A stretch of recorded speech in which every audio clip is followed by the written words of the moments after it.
and they had a drone or plane, showing the city. I mean, that's not a city. That's a shame.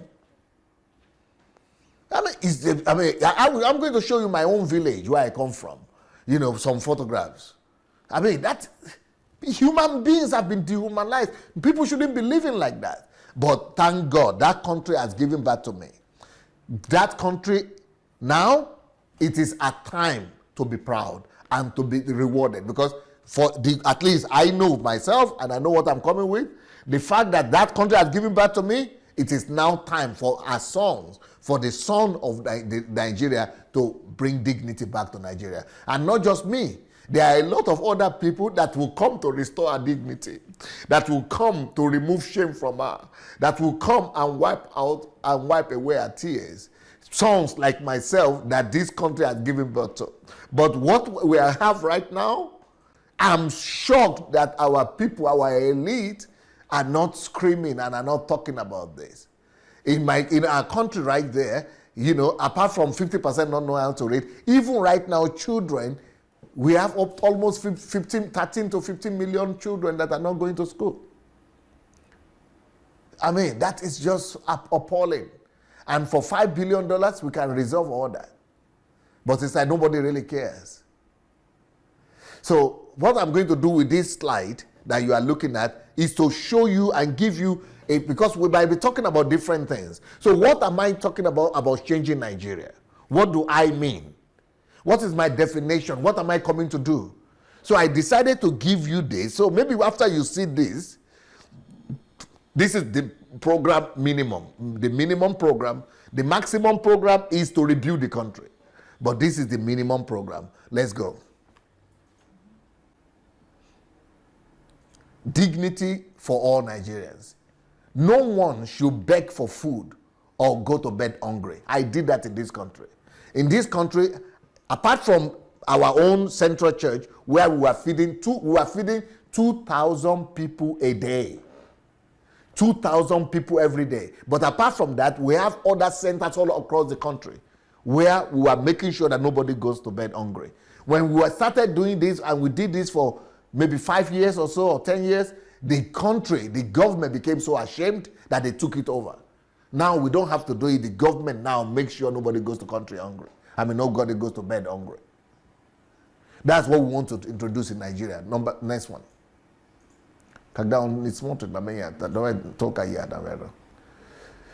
No old person should live in penury. So what am I going to do about this? I have a whole program whereby, to make sure that no old person lives in penury. I'm not talking about pensioners. Because pensioners, the people we call pensioners in Nigeria, and we think it's a big deal. Pensioners are people who work for government. How many percentage of Nigeria work for government? It's less than 5%. So we are talking about pension, and making a big deal. Oh, they have not paid the pension of this, paying the pension of this. Only 5% of Nigerians are employed by the federal government that need pension. What about the rest of 95%? Who is paying them pension? Who paid my grandmother pension? Or my grandfather, or my mother? Or nobody pays them pension because they never was educated enough to even work for the government or be employed by the government. Most Nigerians are not even educated enough to be employed by anybody. But they are old. They are getting old every day. So we must have an insurance policy. And you see, the thing is that there are insurance policies that have been established in Nigeria. You know what it costs? It will only cost, there are different families, depending on how many people you have in your family. So let's say you have 3 people in your family. You only need 20,000 naira a year to insure your whole family. If you pay 20,000 naira for your whole family, they could be insured. Then, we could have, that's what I'm saying, that we could, but we have 3 policies in Nigeria that are running, depending on how big your family is. 20,000 naira, 25,000 naira, or 30,000 naira. If you insure these people, but with 20,000 or 25 or 30,000 naira, a whole family could be insured. So, and I'm working on that. I have a program, and that we want to do to ensure every family, so that old people from old to young, we know that no family will be destitute. That is one of the things I'm working on, and I want to introduce when I get to Nigeria. It is already there. There are already companies, but we must provide it for everybody, especially the vulnerable ones. Next one. Every child must be, this look like politics, right? Because these are the kind of thing politicians say. But I'm not a politician. I don't need the work. That's what I tell, people. I tell politicians like Shogore and other people who wanted to become Nigerian president. I say, first of all, do anything you are, Kingsley, Mogalu and others. I say, anything you are planning to, you say you will do when you become president, do it first before you become president. The same thing for the governors. If you say you want to do these things, why should you take a position to do it? And that's what I want to do myself. I don't need a position as a governor or as president to do these things. If we say we really want to help our country and we love our country, let's see what we are going to do first without vying for any political position. So if you say you have brain to have money, use your brain to get money and do these things. Why do you need the federal government money to do it? Why do you need the budget money to do it? If you really say you are smart, and you are powerful as you are, and you say you are powerful, come with the money. Use your brain to get the money. Like Kingsley Mogalu, he said he's an economist. Hey, let's see your economic brain. Use your economic brain to bring to pass the things you say you will do without being a president. Let's see what you will do without becoming a president, without asking for federal government money. Because once you begin to ask for federal government money, you lose me. You lose my trust. Because why do you need? The same thing will happen. You are powerless. It means. Why do you need the money to do it? I want you to tell me what you can do without money, or what you can do with your own brain and with your own capacities without government intervention or money. This is what I want to bring to the table. I want to make sure that every child is taken care of, and I have a strategy for that as well. And one of it is the insurance I already spoke about. Go ahead. Basic amenities should not be a luxury. Now, I'm not talking about the 20%, I'm talking about the 80% that don't have light, don't have water, don't have good road, don't have house. This is shame. So it is this shame that I want to come, by the grace of God, to remove from the face of Nigerians. Now, will it happen in 10 years? No, it will not happen for everybody, but the process would have been triggered. Because I have a program whereby we want to do microfinance something. And I already have partnership with somebody who already built a system to give microfinance credit to 10 million Nigerians in 5 years. So in the next in 10 years, after getting to Nigeria, we plan to be able to do microfinance for 40 million Nigerians. If we can empower 40 million Nigerians with money, especially the poorest of the poor, we will be getting there. We will not finish it, maybe even in my lifetime, but at least we will have started it. Okay, go ahead.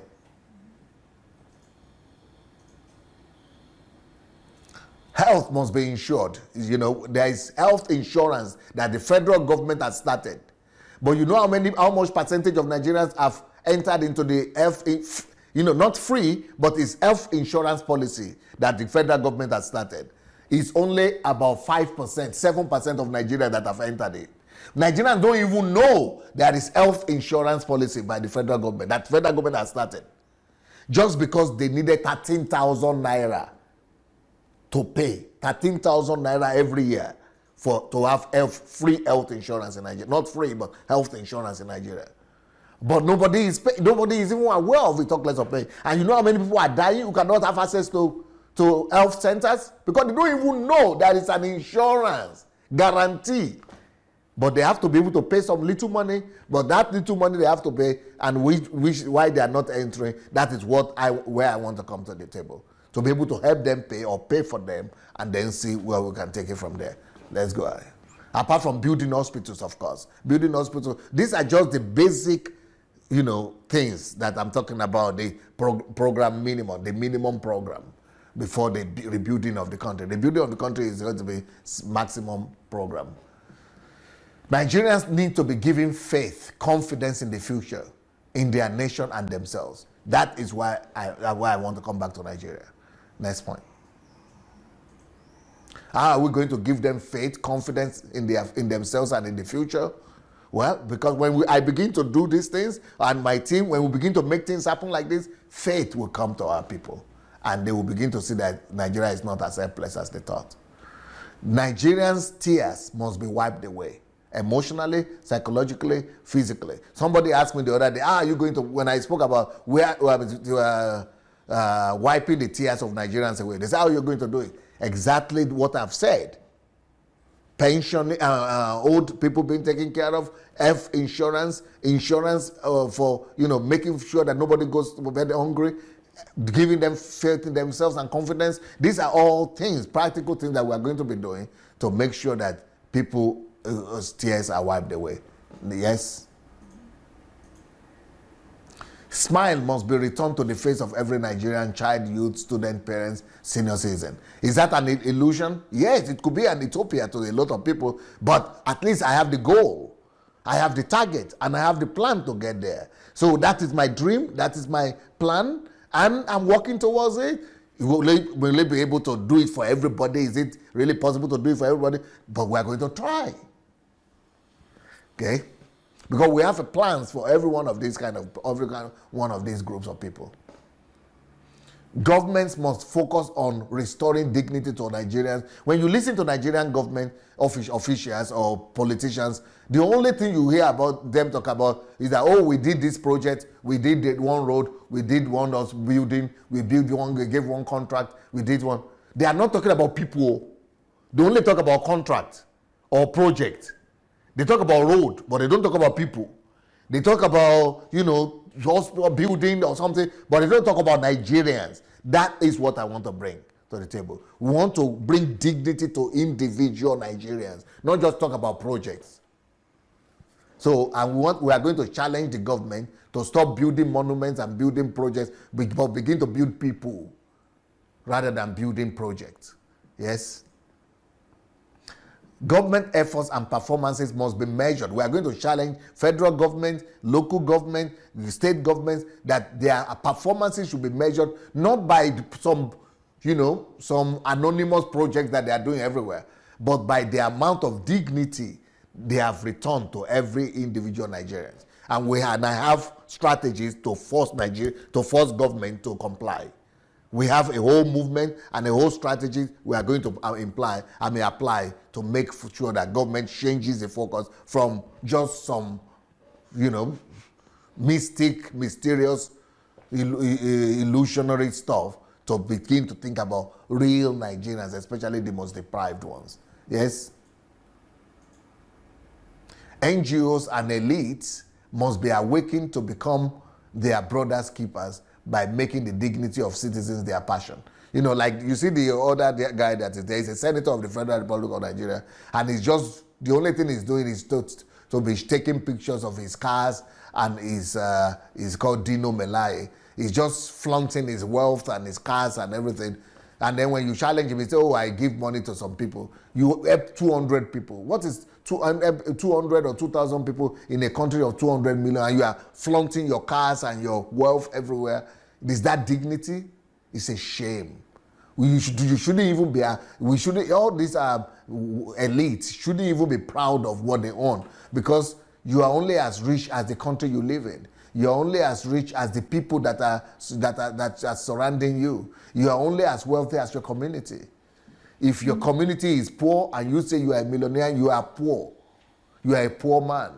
If your community cannot read and you are not helping them to elevate that, illiteracy and poverty, you are a blind and deaf man. You are as deaf and blind as your community, as the people that surround you. But the Nigerian elites, they just live for themselves. And these are going to be some of the things we are going to be working on as well. Nigerians in diaspora also should be encouraged to visit home in a concerted effort to show and teach our people how to live in a civilized world. Because a lot of Nigerians in Nigeria, they've never traveled outside. They don't know what it means to live a better life, to live in a civilized world. They don't even know what it means to be civilized. Our people are not civilized. Let's face it. Let's face it. You cannot just, oh, we are great, we are Nigerian. No, no, no. We are not civilized. Our people are not exposed. We are living in jungle and in darkness. What profit if your mouth is smelling and you are going about smiling and talking to everybody will just be running away from you. It's better for you to face the fact that your mouth is smelling and go ahead and deal with it. So we are not civilized. Let's deal with it. And let's think about ways to bring civilization and civility back to our people, and the best way we can do that is to use the diaspora Nigerians who have been exposed to better life, and we have to encourage them to go back. That's why I'm personally going back to Nigeria with at least 2,000 people. Okay. We need to teach the society as a whole to frown at the mentality of making it at all costs. That's our value system. We have wrong value systems. You see, somebody is going to carry a gun to kidnap another person just because he wants to make it at all costs. We have to, that instant gratification mentality has to be dealt with. It has to be replaced by a culture of altruism, kindness, empathy, and love. Okay? Emphasis must be paid on skills and empowerment instead of on jobs. In Nigeria right now, everybody is looking for jobs. That's what you just spoke about. People are unemployed. I don't want to pay attention I don't want to pay emphasis on employing people. I want to pay more attention on empowering people so that they will be skillful. They will be able to give themselves work to do. They will be able to be their own employers. They will be able to give themselves job rather than looking for job from somebody. That is, what we want to pay emphasis on. We want to pay emphasis on technical training for people rather than and giving people skills. People to be empowered by not just money but skills. That's one of the ways we want to deal with unemployment. But unemployment is an insultive, concept that comes from capitalism, capitalist world, Western world. Unemployment. People are, by making you to look for employment, they are making you already second-hand citizen. You are already low. You have to look for something. You are already a slave. But we want to make you to be the owner of your life, not to be employed by Uncle Sam, not to be a slave to Uncle Sam, but to be the owner of your own life. Okay? And I have strategies and programs for all this. There must be eradication of second-class citizens. These are other problems. We have in Nigeria is divided into we are a feudal country. We are a feudal society. We are not a civilized society. We are a feudal country. What is a feudal society? A feudal society is a society of the haves and have-nots. So in Nigeria, we have 1 or 2% who are the feudal, the lords, the haves.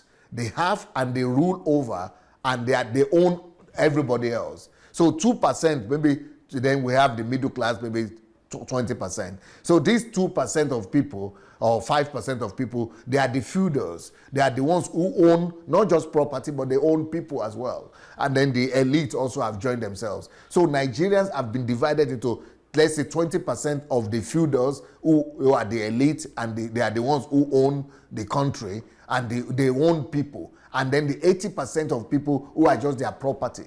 80% of Nigerians are not citizens. They are subjects. They are properties of the 20% that have something, that have money. So there must be, we must fight for the eradication. That's why I'm coming to Nigeria. I want to eradicate. I want to fight by God's grace to eradicate that divide in the society. We want to bring about revolution to remove that divide, that class consciousness, that haves and have-nots. That they want to eradicate the second-class citizen status of most of our people. Most of our people are actually second-class citizens. Like the housemaids. Who are the housemaids? The housemaids are like properties that are owned by people who employ them, who own them. Gatemen. Gatemen, who are they? They are like They are like not human beings. They are like people that are just owned by other men. Gatemen, drivers, security, maids, house helps. All these people are deprived of dignity. It shouldn't happen. In the West, you will not see somebody who is somebody's housemaid or gateman or something. No, it's a society that is dignified. So we must eradicate all this segregation of society whereby people have been deprived of dignity. These people should become professionals. Even if they are going to work as housemaids, they must be professional housemaids. They must be professional, cooks or housemaids or sapenas, people who can work and they are being paid dignity and qualified professions and qualified salaries. They are being given adequate payments and adequate honor and respect as well. Even if they are going to be drivers and gatemen, they must be professional and be paid professionally and be treated with dignity and respect also. Yes. There has to be legislative laws that must be passed to protect these kind of people so that Nigerians are not divided into second class and first class Nigerians.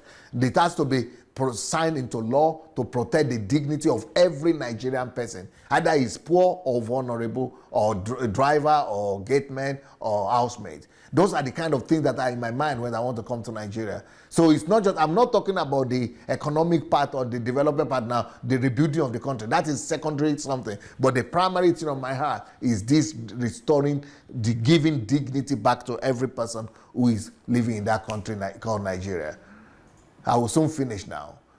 On this basis, look at child bride culture must also be stopped.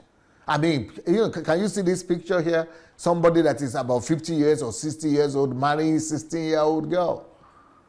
What is that? That's a crime. These things must be criminal, must become a crime, and they must be prosecuted. Kagdown smarting into the another Namaya. Slavish.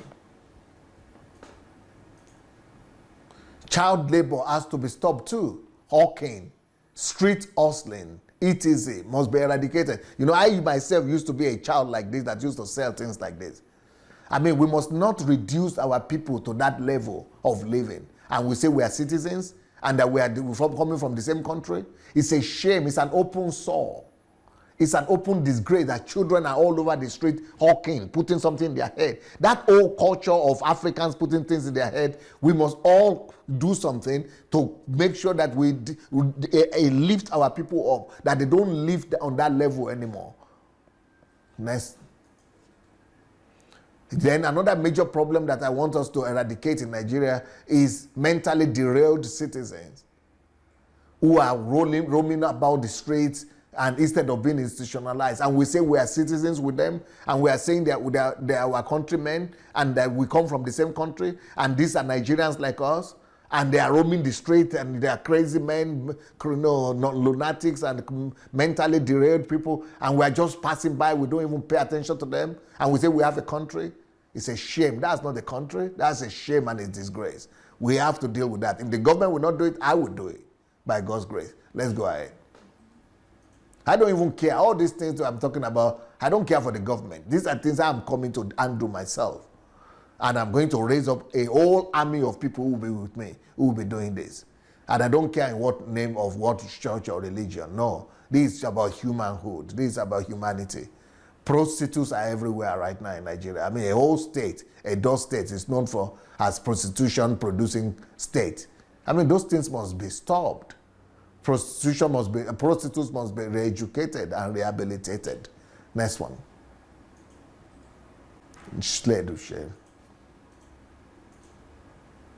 Area boys. What is that, area boys? These are occurrences that you don't see in normal human society. So these area boys guys must also be rehabilitated and be re-educated and given opportunity and orientations in life. Next. The culture of subservience, everybody dobale, people prostrating everywhere, that demeans humanity. And it's not that you shouldn't respect elders. I respect people. I bow down. I prostrate. But that's not the kind of thing I'm talking about. You see the other picture there. Somebody is also bowing down to the queen. But it's not subservience, you say. But what we have right now in Nigeria is subservience. It's people being treated like slaves, and people themselves seeing themselves as slaves, deprived of their dignity, servanthood, classism.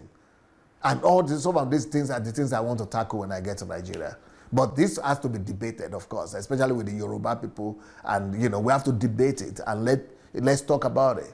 Ignorance, is a big thing in our society. Our society is not a country.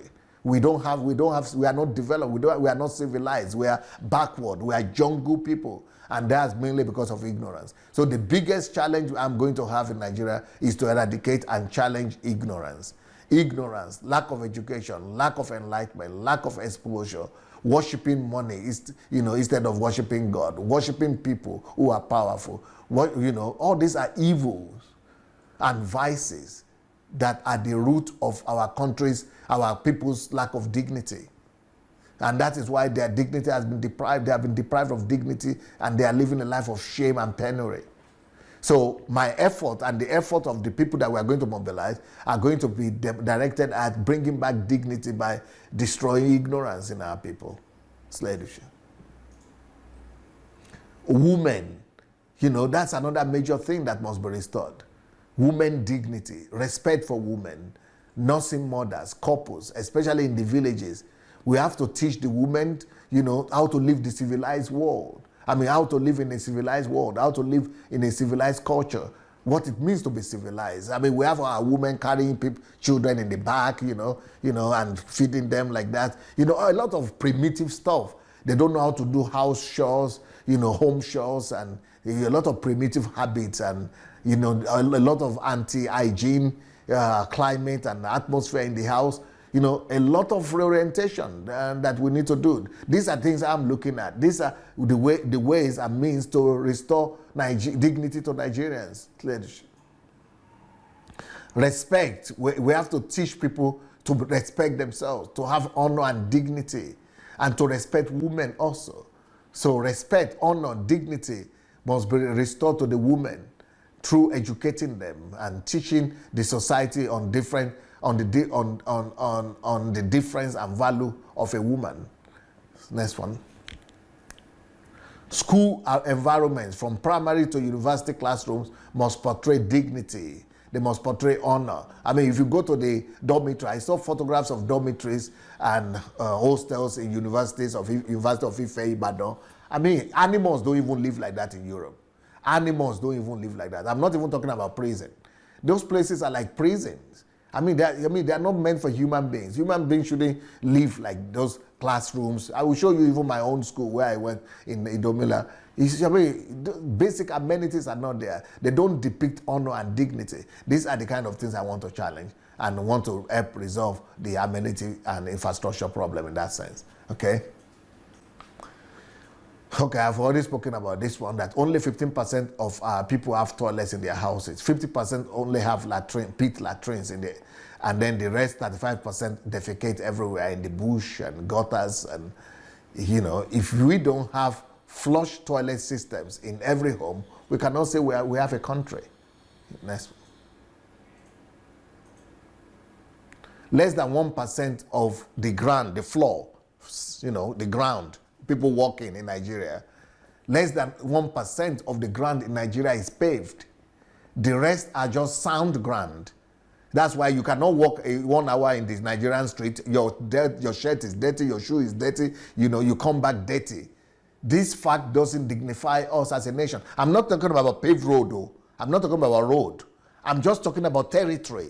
If you come to Europe, you don't see ground. Like in Nigeria, everywhere you look, you see floor, ground, sand.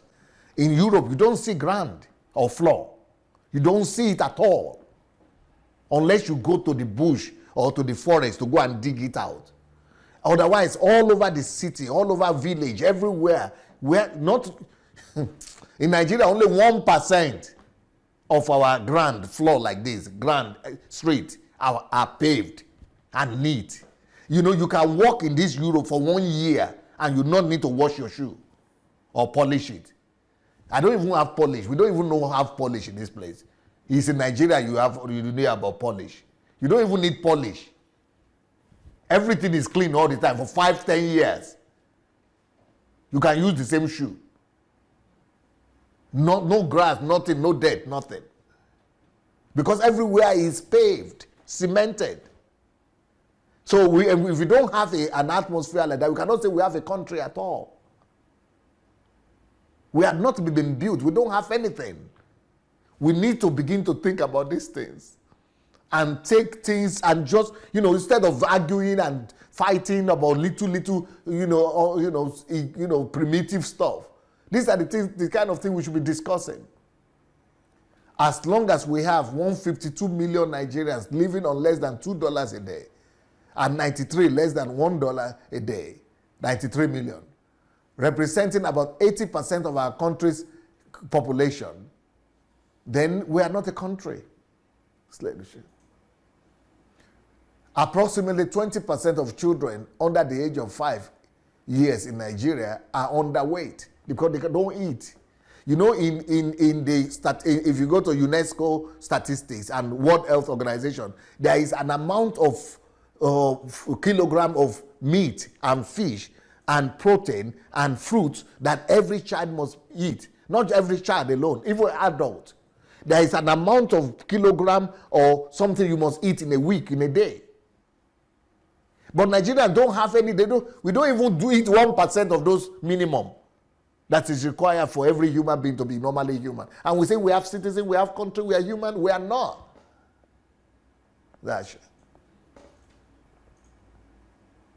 Average daily dietary energy consumption per capita in Nigeria, which directly affects the brain function. Because if you are not eating enough, your brain function will not function well. The average is 2 kilograms 700 kilocalories, sorry.